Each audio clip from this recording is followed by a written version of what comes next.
The sound of the deadbolt sliding home felt heavier than a prison sentence. Standing on the porch with my 7-month-old bump pressing against the cold railing, I stared at the suitcase my husband had just hurled past my head. He thought he had discarded a helpless burden who would simply vanish into the night. He had no idea that the secret I had kept hidden from him for years was already en route in a phantom black Rolls-Royce. My name is Lena Whitaker. I am 34 years old, 7 months pregnant, and until 10 minutes ago, I thought my biggest problem was the swollen ankles that made my boots feel like vices. I stood on the porch of the colonial revival in the suburbs of Pittsburgh that I had spent the last 2 years renovating. The wind bit at my exposed neck, but the chill coming from the other side of the oak door was far worse. My key would not turn. The lock was new. The brass was shiny, unratched, and completely indifferent to the fact that I lived here. The door cracked open, but the safety chain remained taut across the gap. Graham Huxley, the man I had married 3 years ago, the man who had rubbed my back that very morning, looked at me through the slit. He did not look angry. He looked efficient. "Graham, the key isn't working. Let me in." He didn't reach for the chain. Instead, he unhooked it just long enough to shove a large, hard-shell suitcase through the opening. It hit my shins before toppling down the 2 brick steps, scraping loudly against the concrete walkway.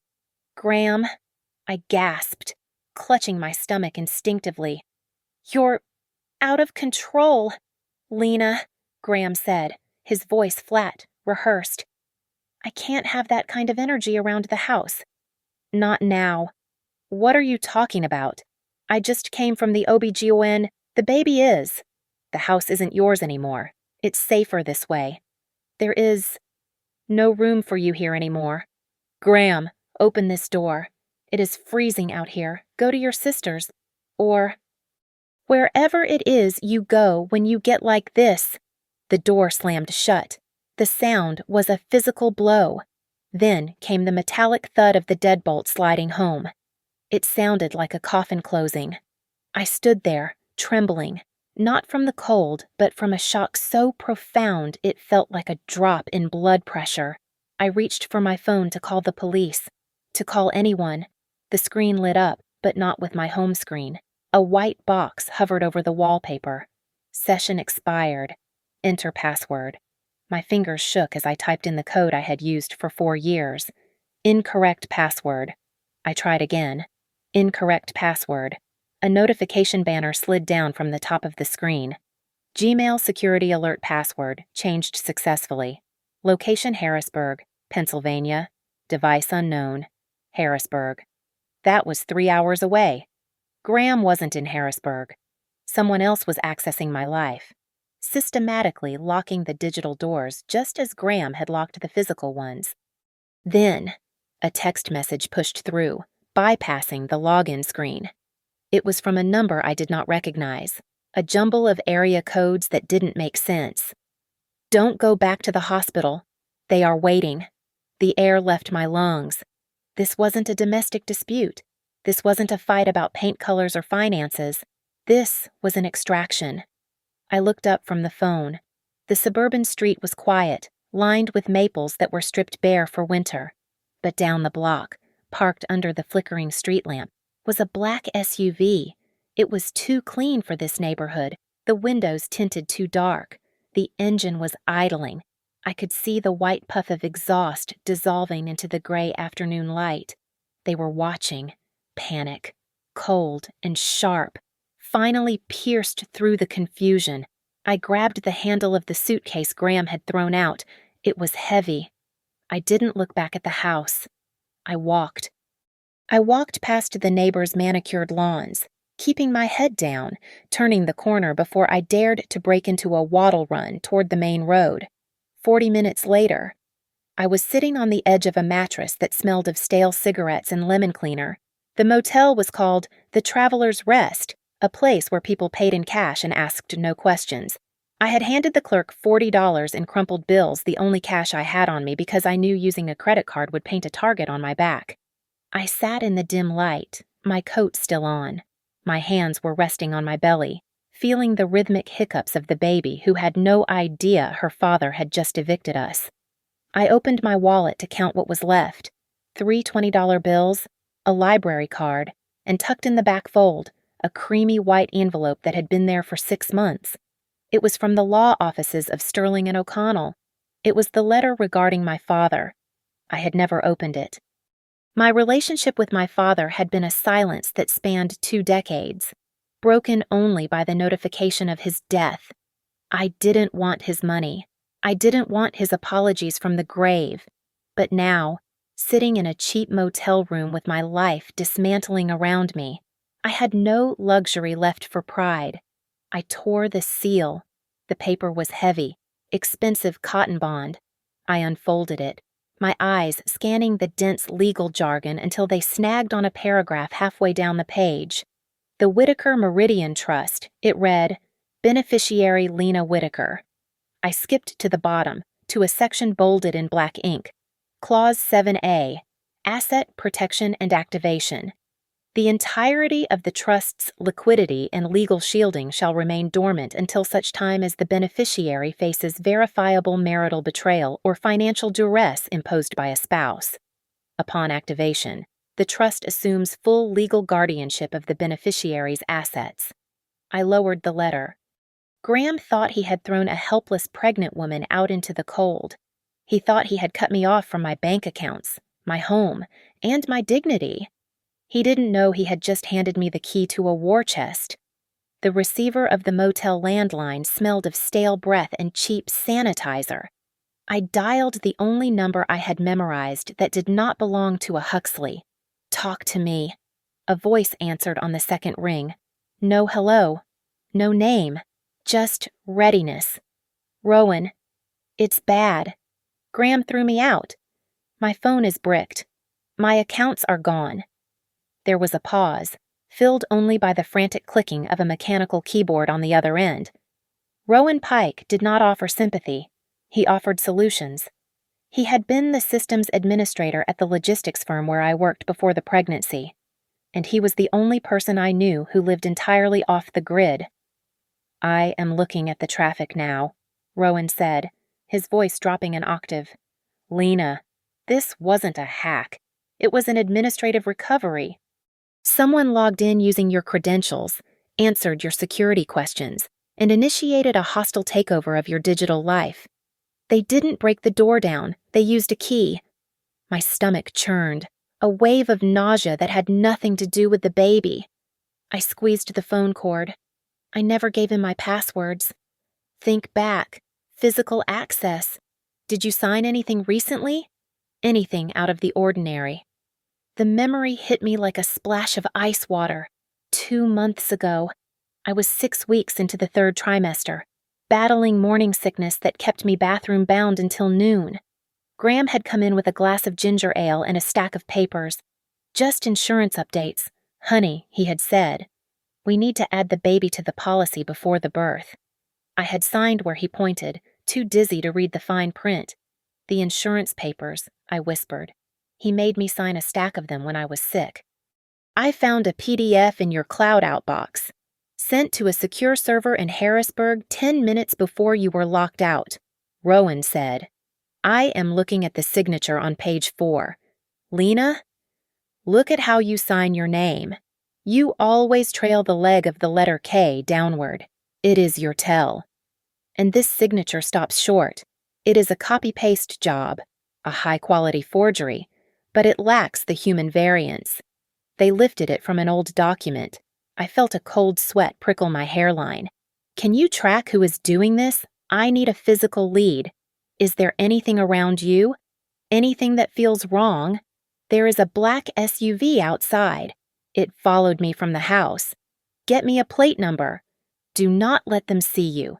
I hung up and moved to the window. The curtains were thick and stiff with dust. I peeled back the edge just an inch. The SUV was still there, idling under the flickering orange light of the parking lot. It sat like a predator waiting for its prey to break cover.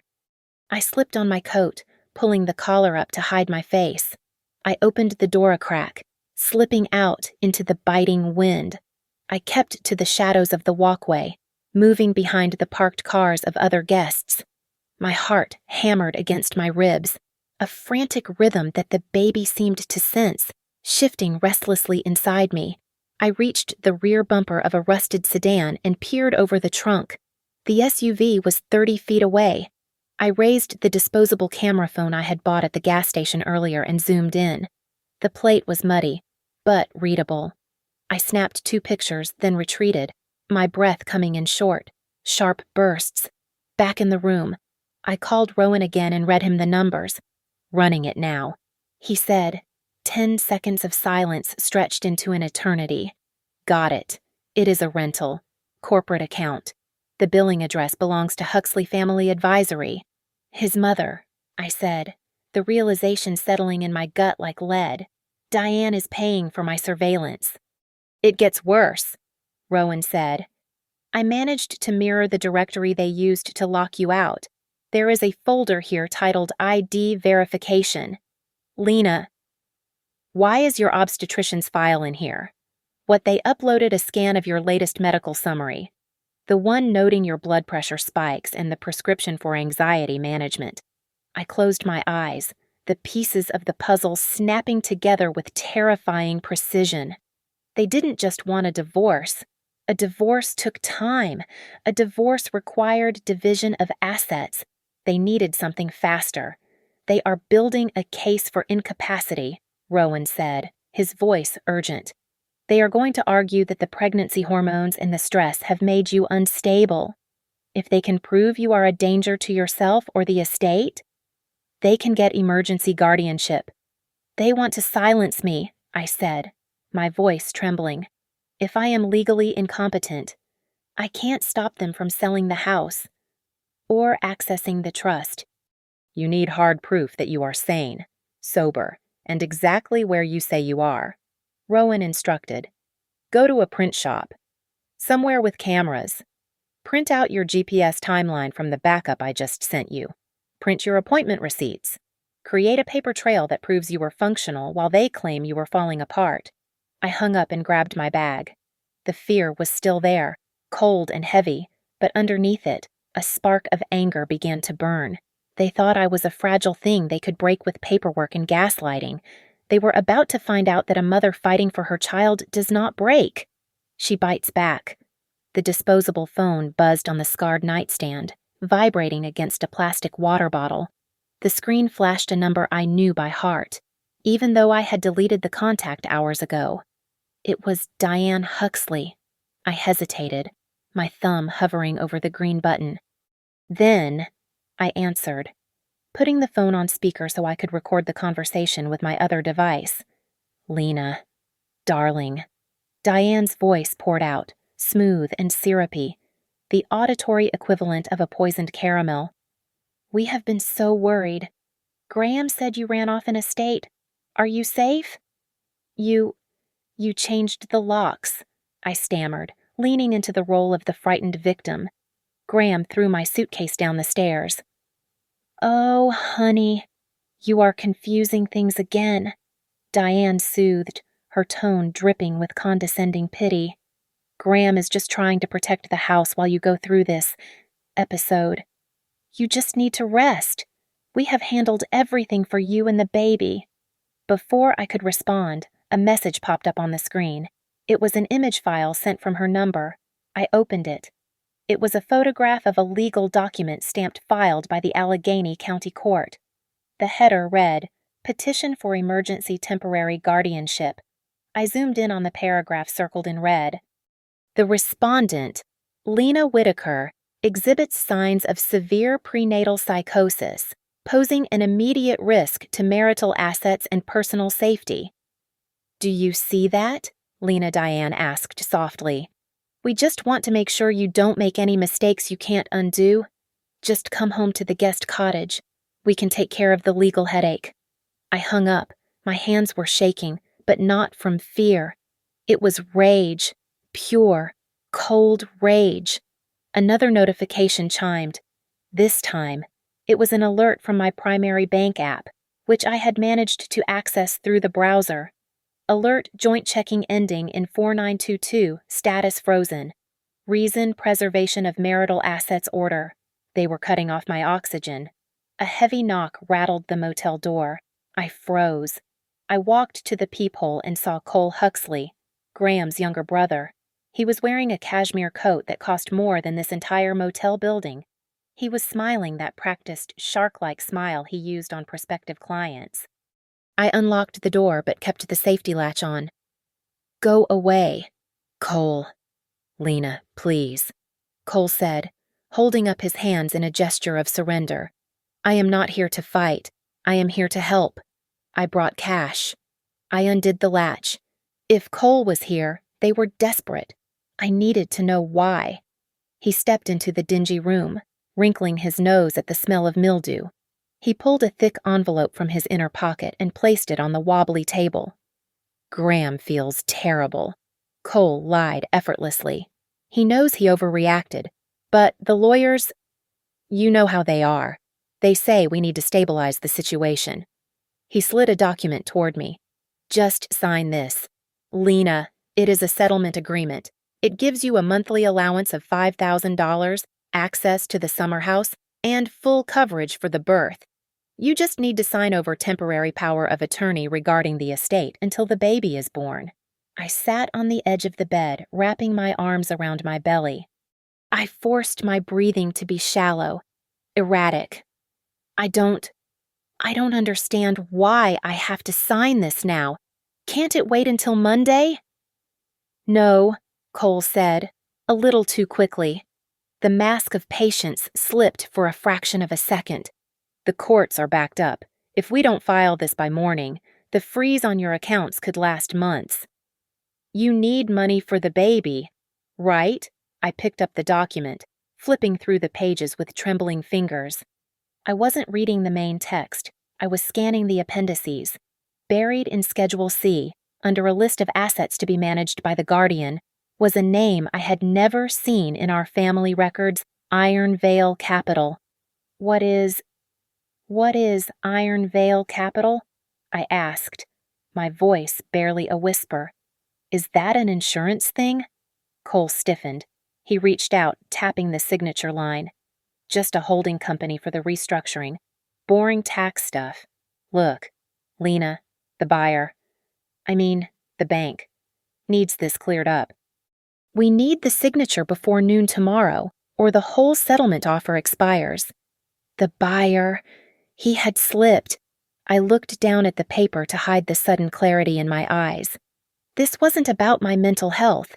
This wasn't about a divorce. They were selling something massive, likely Graham's failing manufacturing business, and my name was on the deed or the original incorporation papers. They needed me incapacitated or compliant to close the deal with Iron Vale Capital. I feel dizzy," I said, dropping the pen. I looked up at him with wide, watery eyes. "Cole, I can't focus. The stress. It is bad for the baby.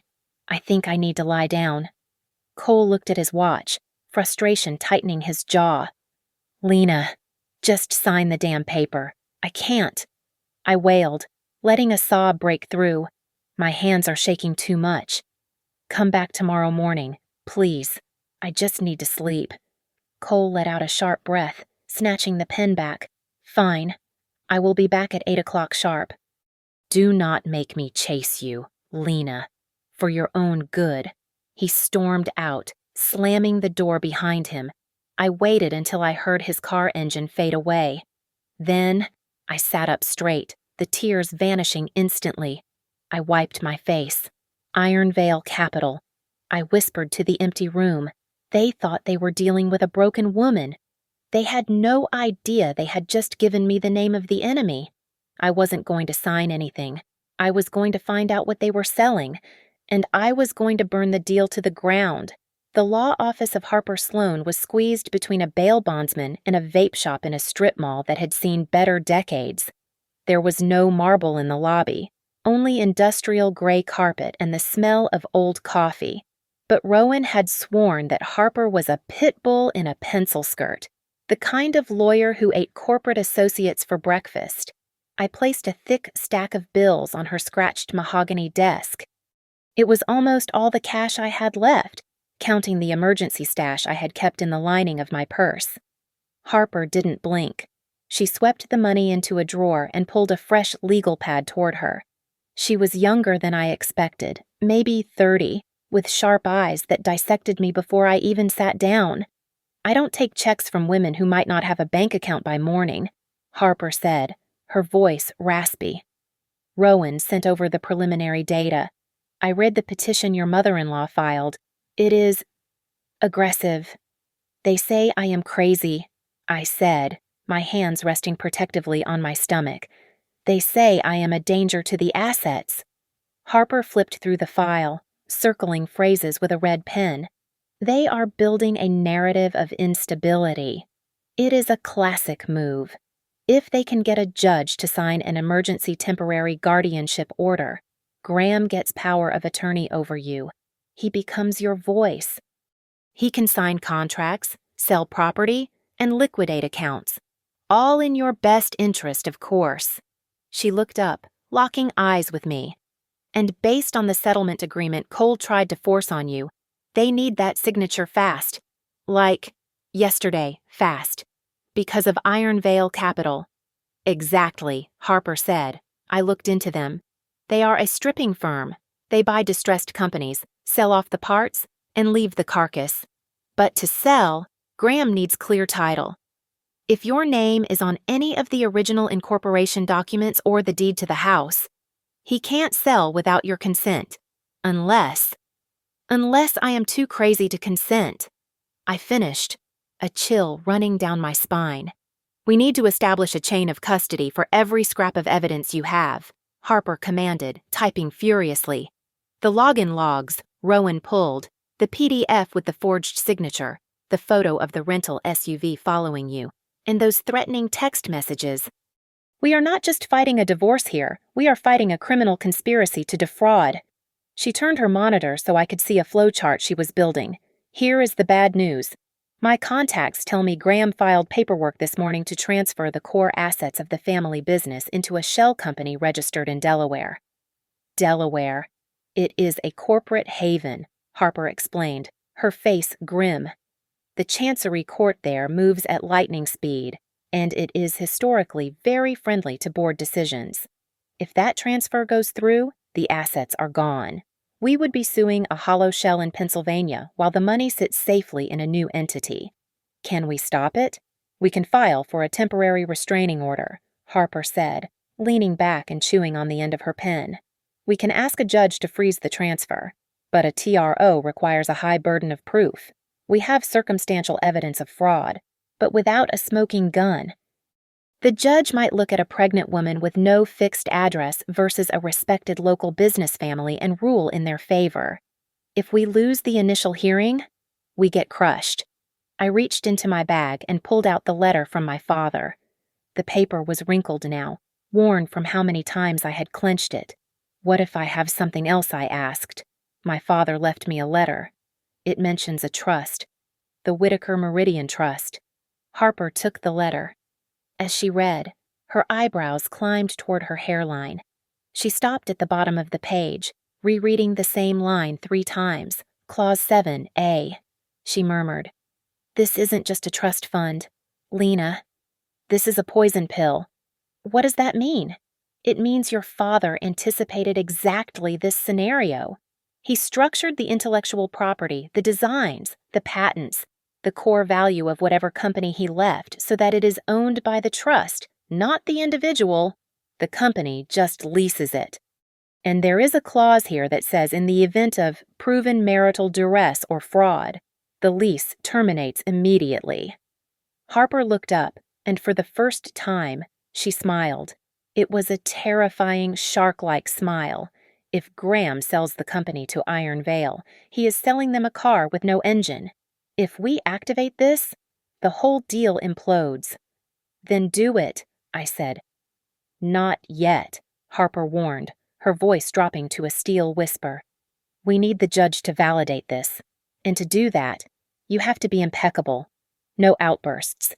No screaming matches. No showing up at his office in tears.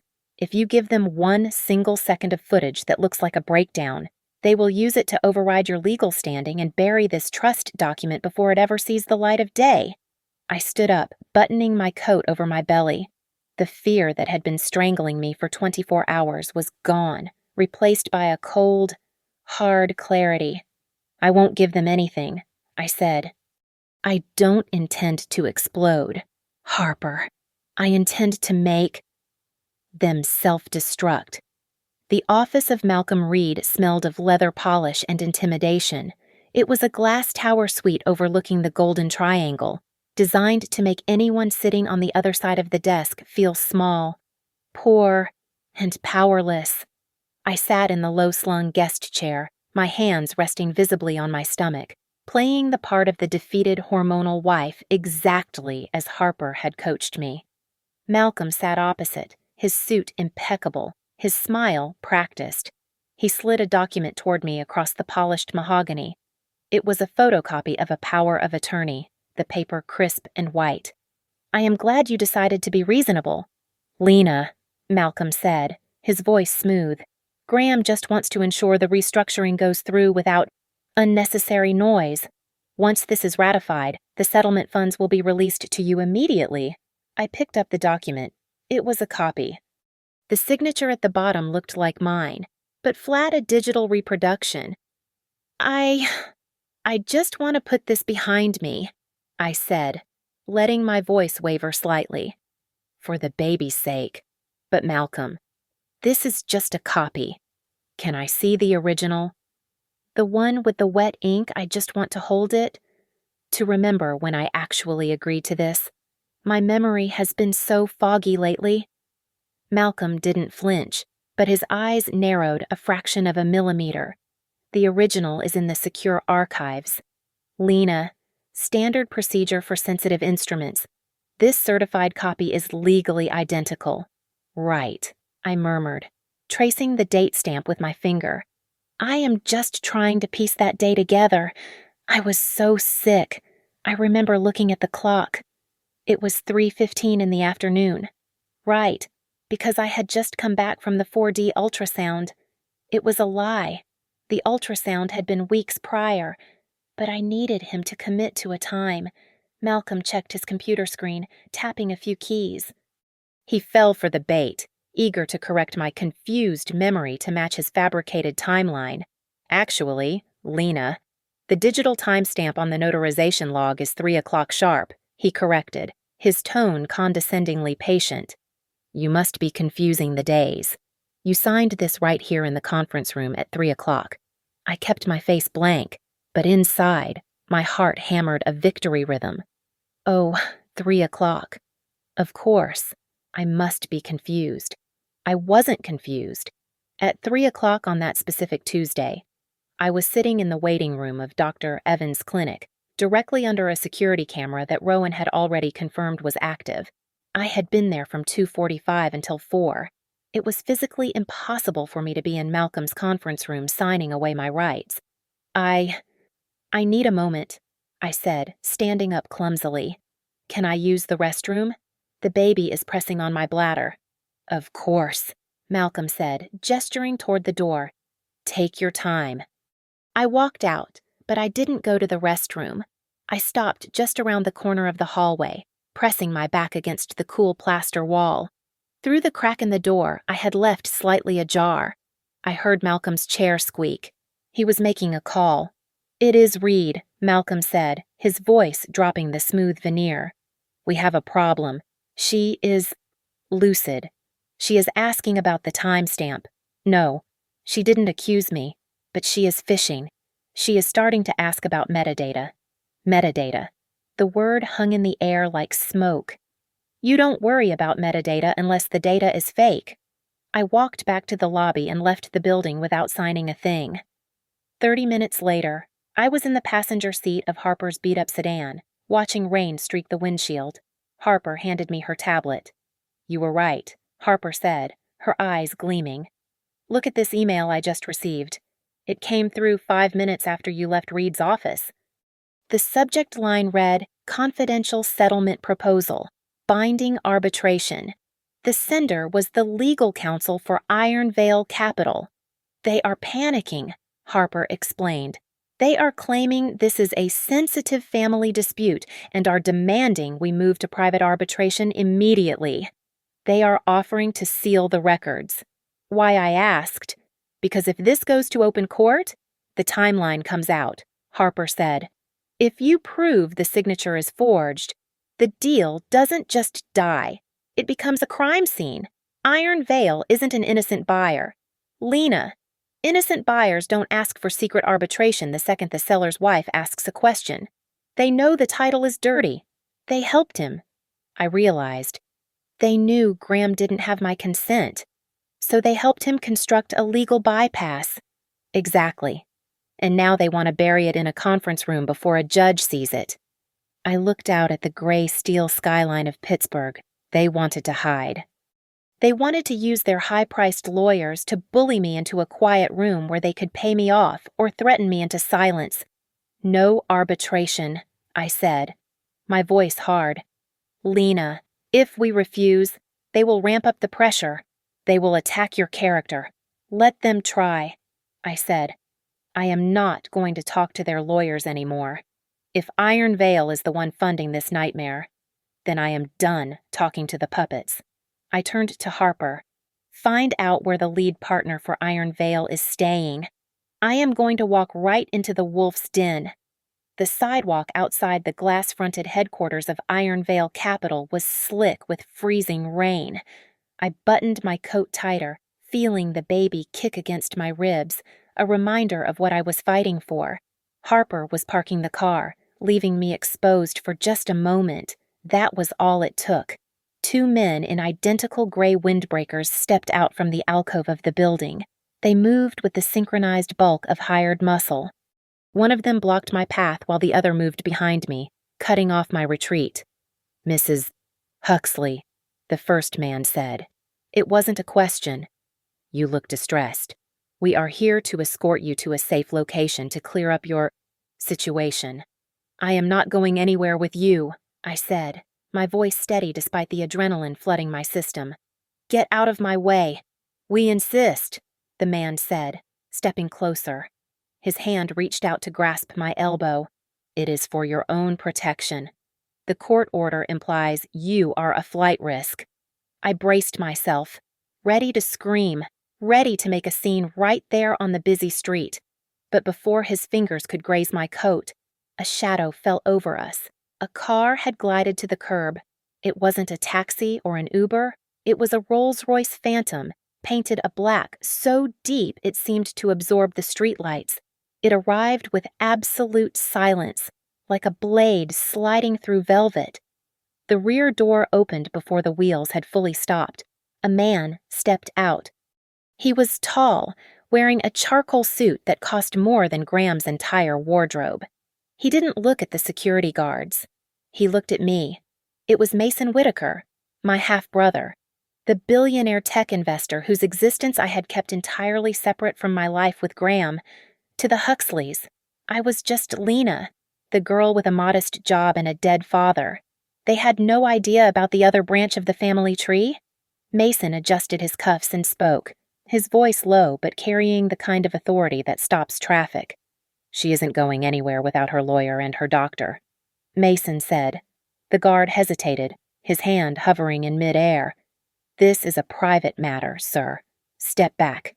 Mason didn't step back. Instead, 2 men from the front seat of the Rolls-Royce stepped out. They were not wearing windbreakers. They were wearing earpieces and tailored suits, moving with the lethal precision of military contractors. Mason held out a card between 2 fingers.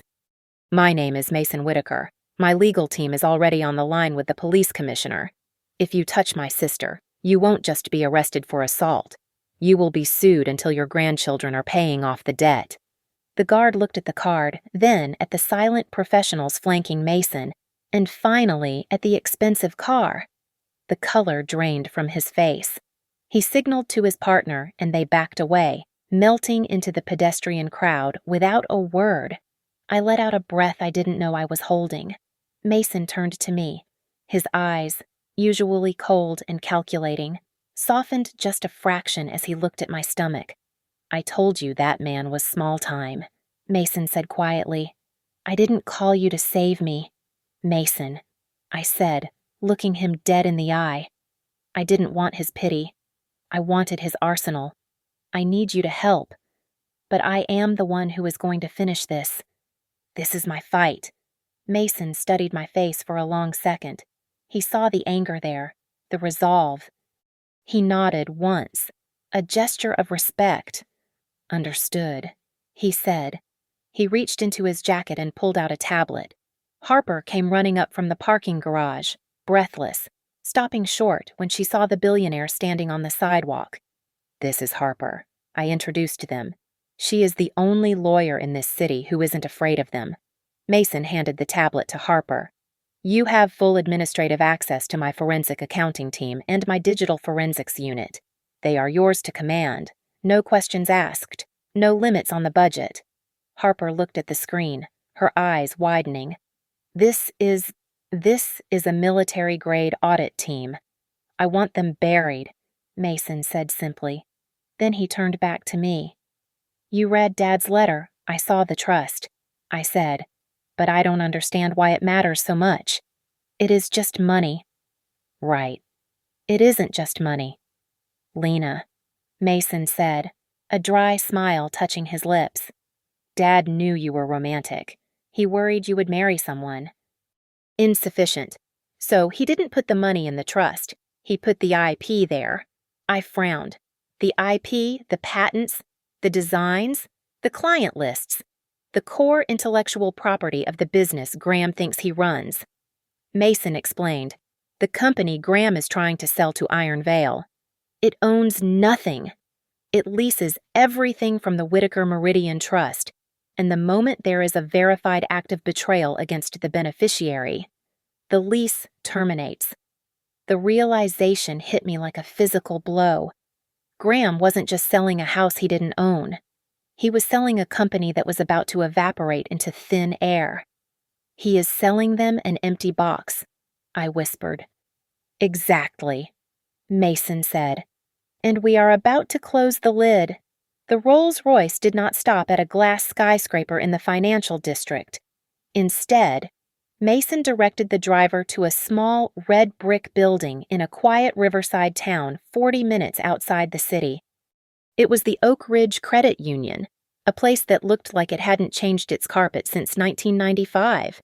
"Dad didn't trust big banks with the core assets," Mason said as he held the heavy glass door open for me. He said big banks have too many employees who can be bought. He liked places where the manager owed him personal favors. We were ushered immediately into the vault by a gray-haired woman who looked at Mason with a mixture of reverence and fear. She placed a long metal box on the viewing table and retreated, locking the grate behind her. My hands trembled as I reached for the lid. I expected to see stacks of cash, maybe gold, something tangible that I could use to run away. But when I flipped the latch, the box was nearly empty. There was no money. There was just a single thick document bound in blue legal backing and a white envelope with my name handwritten in ink that had faded over time. "Go ahead," Mason said, leaning against the wall, his arms crossed. "Read the letter first." I tore open the envelope. The handwriting was sharp, jagged my father's hand. "Lena." It read, "If you are reading this, it means I failed to protect you while I was alive. It means you married him, and it means he has finally shown you his teeth. If you are reading this, they have used marriage to bind you. Do not cry. Read Clause 23. I dropped the letter and grabbed the blue-bound document. The title page read, Amended Beneficiary Control Agreement. The Whitaker Meridian Trust. I flipped through the pages, the legal jargon blurring before my eyes until I found the section bolded in black.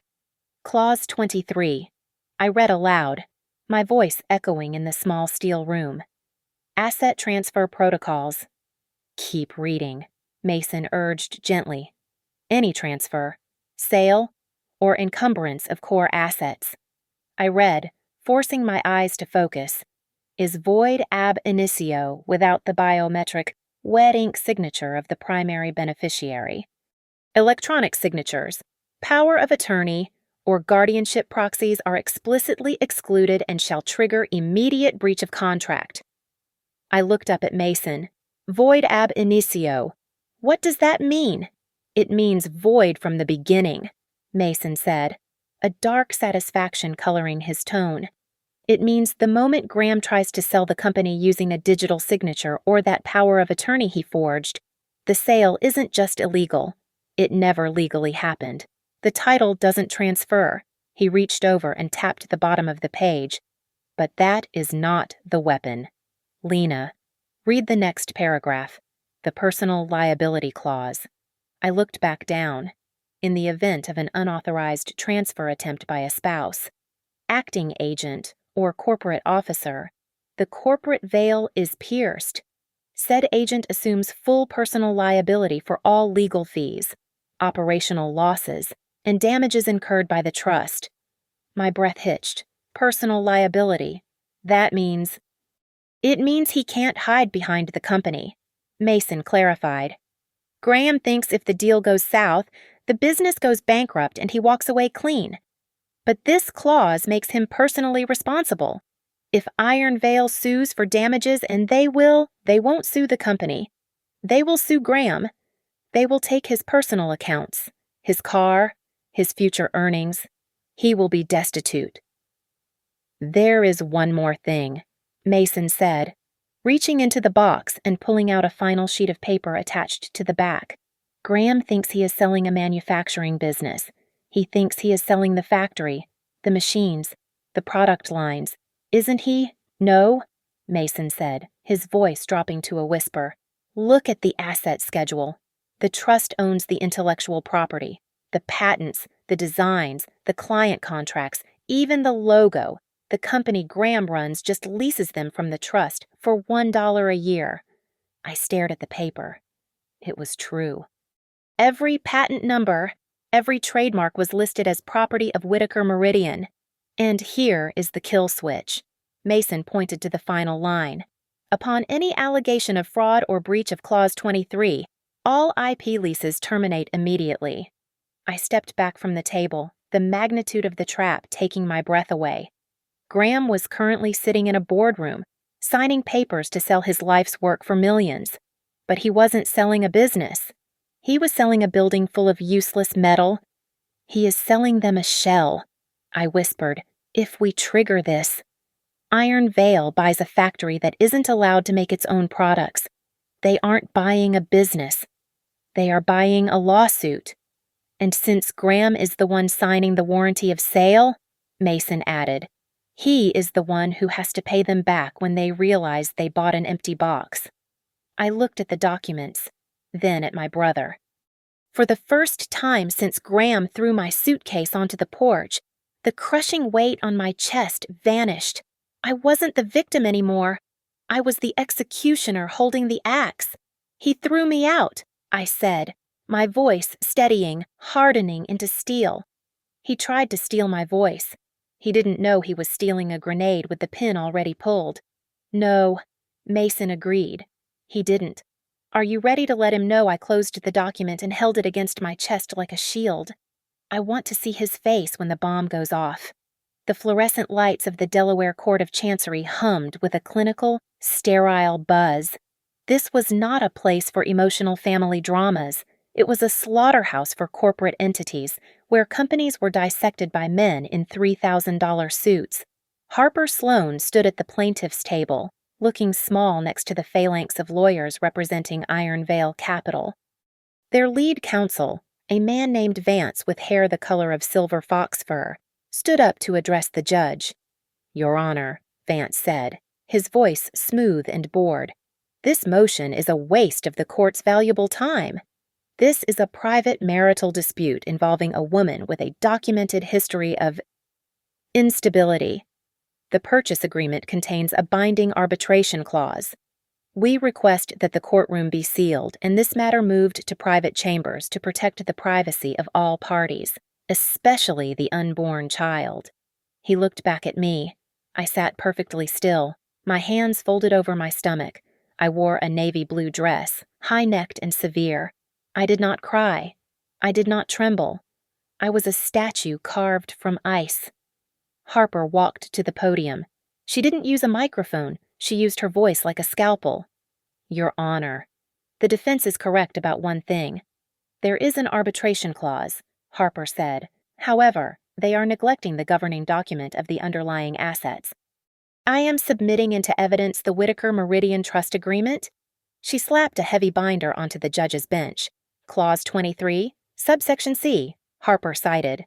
It states clearly that exclusive jurisdiction shall remain with the Chancery Court in any event where the validity of the signature is contested due to fraud or forgery. Arbitration is explicitly voided when the signatory is an impostor. Vance scoffed, actually rolling his eyes. Alleged forgery. Your Honor, we have a notarized power of attorney signed by Mrs. Huxley herself. Do you, Harper challenged? She tapped her tablet, and the large screen on the wall flickered to life. This is a forensic log provided by the Whitaker Estate's independent auditors. It tracks the IP address where the digital signature on your power of attorney originated. A map appeared on the screen, pinpointing a location in rural Pennsylvania. The document was signed electronically at 10:42 in the morning on October 4th. Harper said, the IP address belongs to a residential router at 122 Lakeview Drive. That is the Huxley family vacation home. Harper turned to look at Malcolm Reed, Graham's lawyer, who was sitting in the back row. Malcolm was sweating. My client was in the city at her obstetrician's office at that exact time. Harper continued. But do you know who was at the lake house? We have toll booth records showing Mr. Graham Huxley's car exiting the turnpike 5 miles from that address at 10:15. Vance stiffened. He looked at Malcolm Reed with sudden, sharp suspicion. And if that is not enough, Harper added, delivering the final blow. We checked the credentials of the remote notary listed on the document. A Ms. Sarah Jenkins. It turns out Ms. Jenkins had her license suspended by the state board for malpractice on September 15th. 3 weeks before she supposedly notarized this document. The seal is a ghost, Your Honor. It is legally worthless. The silence in the courtroom was absolute. Vance slowly closed his folder. He took a distinct step away from Malcolm Reed, putting physical distance between Iron Vale Capital and the Huxley defense. Your Honor, Vance said. His voice completely changed. It was cold, clipped, and dangerous. Iron Vale Capital was provided with assurances regarding the chain of title. If these documents are defective, we are victims of misrepresentation as much as the plaintiff. I watched them turn. It was exactly what Mason had predicted. Iron Vale wasn't loyal to Graham. They were loyal to the deal. If the deal was toxic, they would cut off the limb to save the body. The judge, a woman with glasses perched on the end of her nose, looked over her spectacles at Malcolm Reed. Mr. Reed, the judge said, her tone deceptively mild. I would suggest you advise your client that submitting falsified documents to this court is a felony. I am issuing an immediate temporary restraining order on all assets held by the Huxley estate and the shell company Huxley Family Advisory. I am also ordering a court-appointed special master to audit the entire transaction history. But, Your Honor, Malcolm squeaked, standing up. The deal, the liquidity event. Sit down. Counsel, the judge snapped. Before I hold you in contempt. The gavel banged. It sounded like a gunshot. I stood up slowly. Harper turned to me, a fierce grin breaking her professional mask. We got the freeze. They can't move a dime. As we packed our briefcases, Harper's phone pinged with an email notification. She looked at it, and her eyebrows shot up. Lena, look at this, she whispered. She held the screen out to me. It was an email from Vance's office, sent 2 minutes after the judge ruled. The subject line read, Notice of Legal Hold. Anticipated litigation. What does it mean, I asked. It means Iron Vale is legally ordering us to preserve evidence, Harper said, her eyes gleaming. not to defend themselves against us. They are preparing to sue Graham. They are going to claim he defrauded them to get the acquisition capital. They are pivoting from being his partner to being his executioner. I looked across the aisle. Vance was already on his phone, ignoring Malcolm Reed completely. The wolves had realized there was no meat on the bone I had offered them, so now they were going to eat the hand that fed them. "Let's go," I said calmly. "I have a party to crash."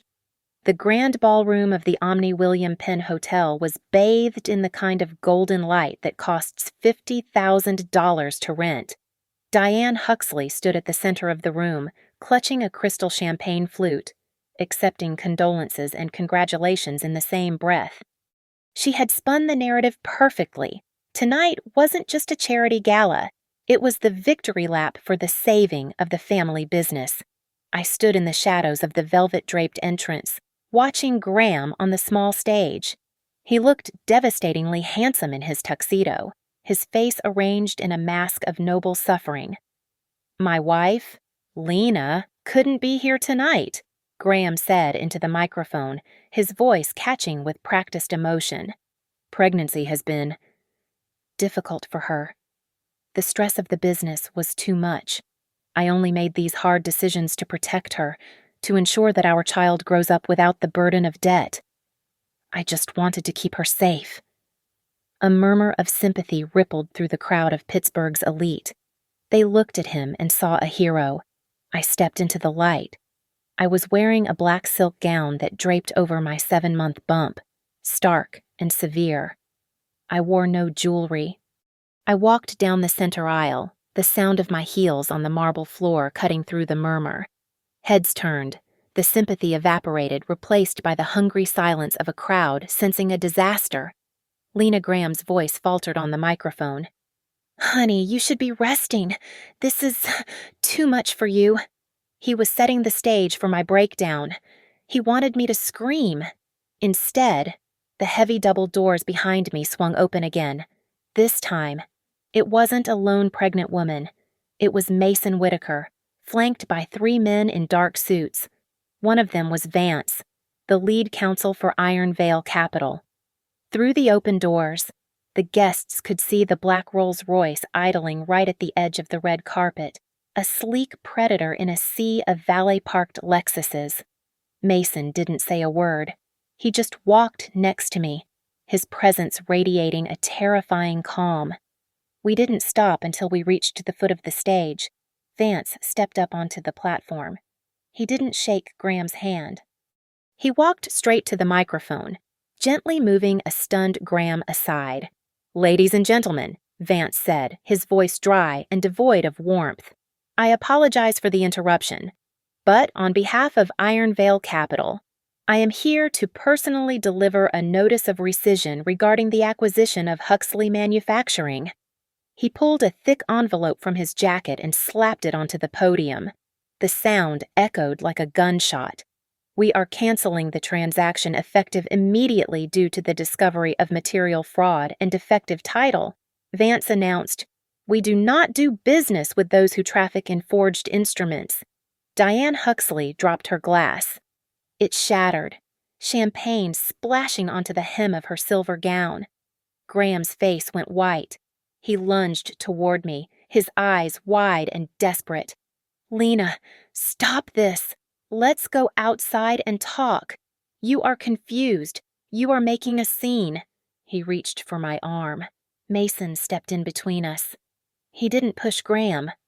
He just stood there, a wall of muscle and money that Graham couldn't hope to move. "Touch her," Mason said softly, "and you lose the hand." Graham recoiled. "This is a misunderstanding. I have the power of attorney." "Do you?" Harper's voice rang out. She had appeared from the side of the stage, holding up a tablet connected to the room's audio system. "Because I have a recording from your own phone. Graham, a voice memo you made to yourself while practicing your lies." She tapped the screen. Graham's voice, tinny but unmistakable, boomed through the ballroom speakers. "I just need to sign it for her. If I use the medical file to reset the password." I can get into the email. She is too crazy to notice the date is wrong. Just get it done before the baby comes. The gasps from the crowd were audible. Graham looked like he had been punched in the gut. He looked around wildly, seeking an ally, and his eyes landed on his mother. "Mom," he pleaded, tell them we did this for the family." But Harper wasn't done. "We also found something interesting in the discovery phase of the Iron Veil audit," Harper said, projecting a document onto the large screen behind the stage. It was a bank transfer record. There was a consulting fee of $200,000 paid by Iron Veil's preliminary acquisition fund. It was supposed to go to Graham for advisory services. She zoomed in on the beneficiary line. "But it didn't go to Graham," Harper said, turning to look directly at Diane. "It went to a shell company in the Cayman Islands, Lady Blue LLC. The sole signatory is Diane Huxley." Graham froze. He turned slowly to look at his mother. The realization washed over him he had committed the fraud. He had forged the signature. He had taken all the risk, but his mother had taken the cash. "You," Graham stammered, pointing a shaking finger at Diane. "You told me the fee was for legal costs." "You took the money." Diane stood there, stripped of her dignity, the shattered glass at her feet glittering like the ruins of her reputation. Diane started, her voice trembling. "I was securing our future."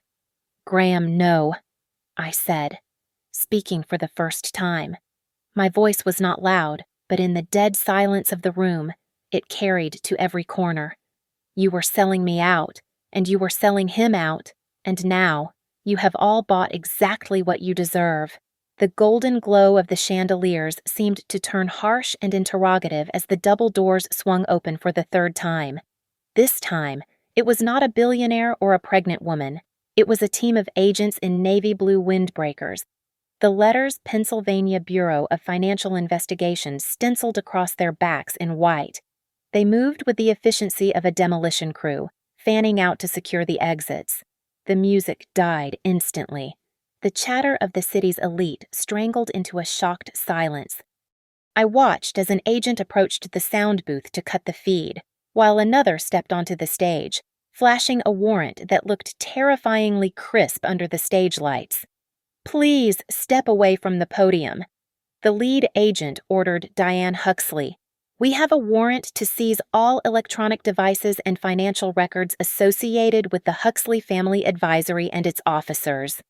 Diane stood frozen, her mouth opening and closing like a fish on a dock. The aura of old money and untouchable prestige she had spent 40 years cultivating evaporated in seconds. Harper stepped forward, her voice cutting through the panic like a blade. She held up the blue-bound document, turning to face the room. "For those wondering who is paying the bill tonight," Harper announced, her voice amplifying over the crowd, "Clause 23 of the Whitaker Meridian Trust has just been activated. It states that in the event of fraud, the corporate veil is pierced.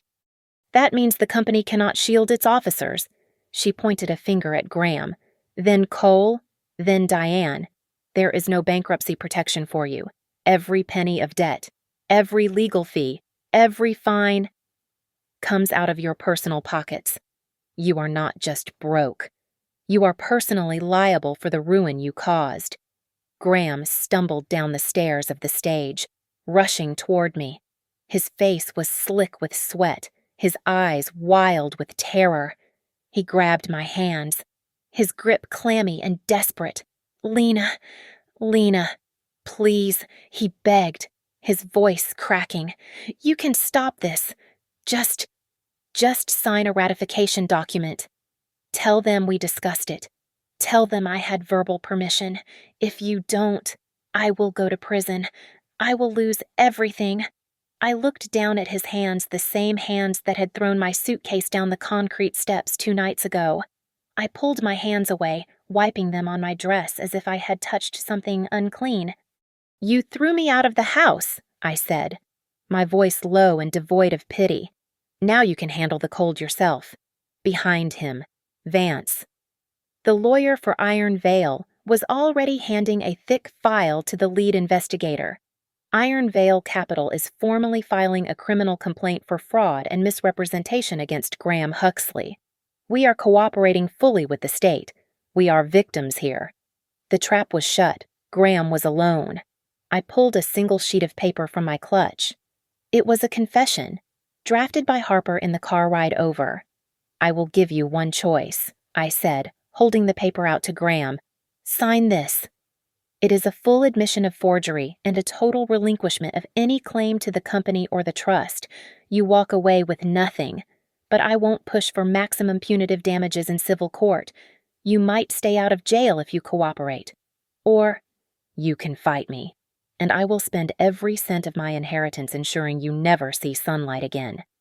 Graham looked at the paper, then at the agents closing in on his mother. He snatched the pen from my hand. He placed the paper on the edge of the stage and signed. His hand shook so violently the ink smeared, but it was there. His first wet ink signature in this entire saga, and it was the one that ended him. Harper stepped in immediately, snatching the paper back. The lease on the intellectual property is officially terminated. The factory is locked down. The staff are under my protection now.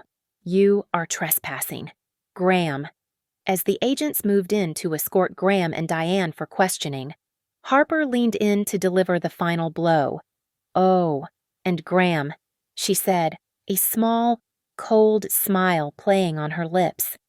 That house you kicked Lena out of the title search came back. Your father transferred the deed to the Whitaker Trust 5 years ago to hide it from creditors. You didn't own the house. You evicted your own landlord. Graham stopped. The color drained from his face until he looked like a corpse. He looked at me, realizing the absolute totality of his failure. He hadn't just lost the war. He had never even owned the battlefield. I didn't stay to watch them put him in the back of the unmarked car. I turned and walked down the steps, my hand resting protectively on my belly. The flashbulbs of the society photographers popped like lightning storms, capturing the fall of the House of Huxley. But I didn't blink. I just breathed out, feeling a weight lift off my shoulders that I hadn't realized I was carrying. Mason was waiting by the curb, holding the door of the Rolls-Royce open.